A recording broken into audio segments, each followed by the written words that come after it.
A bodhisattva who wishes to achieve mastery in the practice of infinite meanings must perceive and observe that in and of themselves all phenomena intrinsically have been, successively will be, and currently are, tranquil and empty in nature and aspect, without greatness or smallness, without origination or cessation, neither fixed nor moving, non-advancing and non-retreating. Like the emptiness of space, they are without duality. Living beings, however, thoughtlessly and falsely make polar assessments. It is this, it is that, it is gain, it is loss. Unwholesome thoughts arise in them, producing harmful karmic causes. They cycle and recycle in the 6 realms of existence, piling up harmful passions and sufferings, and for hundreds of millions of myriads of kalpas they cannot break themselves free. Clearly perceiving this, the great being Bodhisattva must bring forth a mind of mercy and give rise to great compassion, particularly wishing to relieve living beings of suffering. He or she must then more completely fathom all phenomena. Aspects of phenomena being as such will phenomena come forth. Aspects of phenomena being as such will phenomena settle. Aspects of phenomena being as such will phenomena change. Aspects of phenomena being as such will phenomena become void. Aspects of phenomena being as such, an unwholesome phenomenon is able to come forth. Aspects of phenomena being as such, a wholesome phenomenon is able to come forth. So it is also with regard to settling, changing, and becoming void. After perceiving, observing, and fully understanding everything about these 4 modes from beginning to end, the bodhisattva must next perceive and observe that all phenomena are impermanent, coming forth and becoming void over and over again from moment to moment, and further grasp that their coming forth, settling, changing, and becoming void are instantaneously occurring. Having perceived and comprehended this, the bodhisattva will then have insight into the various conditioned desires of the senses of living beings. Seeing that conditioned desires are innumerable, the bodhisattva expounds the teachings in infinite ways. Because there are infinite ways of exposition, there are infinite meanings as well. The infinite meanings stem from a single Dharma. That one Dharma, namely, is formlessness. Itself not a form and having no forms. Itself not an aspect and having no aspects. This formlessness, as such, is called the reality of all things.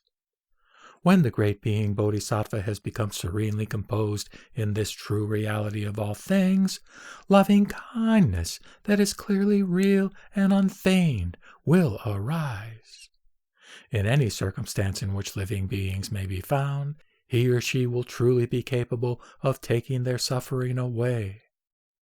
By virtue of sitting upright and properly for 6 years at the place of the way beneath the Bodhi tree, I realized and achieved the full dynamic of ultimate enlightenment. With the insight of a Buddha, I perceived that not everything should be explained. What is the reason for this? It is that the conditioned desires of all living beings are not the same. Since conditioned desires differ, ways of expounding the Dharma are many and various. The Dharma is like water that can wash away dirt and grime. Whether coming from a well or a pond, a stream or a river, a valley or a ditch, or an ocean, the water contained in all of these can effectively wash all kinds of dirt and grime away. So it is also with the water of the Dharma. It can cleanse living beings of the dirt of all delusive worldly passions. The character of the water is the same, even though streams, rivers, wells, ponds, valleys, ditches, and oceans are each different and distinct. So it is also with the character of the Dharma. It removes and washes away the dirt of delusive passions equally and without discrimination. The 3 teachings, the 4 fruits, and the 2 ways, however, are not one and the same. Although the water from all of these places is cleansing, a well is not a pond is neither a stream nor a river, and valleys and ditches are not oceans. The Tathagata, hero of the world, in total command of the Dharma, has expounded various teachings that are also like this. The initial period discourses, the middle period discourses, and the latter period discourses are all able to remove and wash away delusive worldly passions of living beings.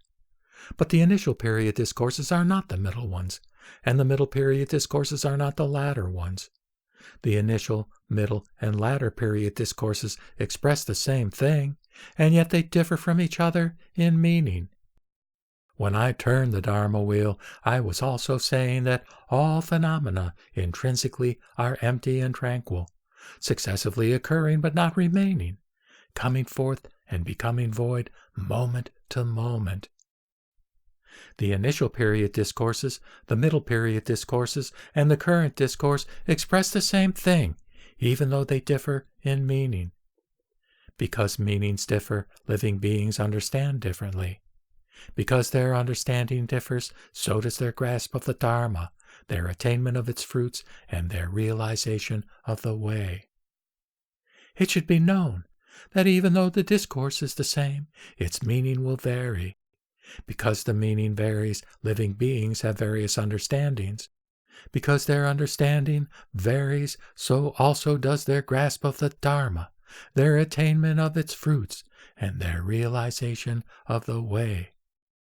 Starting from when I established the way and first began to expound the Dharma, there has never been a time when I have not expounded suffering, emptiness, ever-changingness, non-existence of self, non-reality, non-unreality, non-greatness, not smallness, intrinsic non-origination, continuing non-cessation, the formlessness of all things, that aspects and natures of phenomena neither come nor go, and the dynamics of living beings.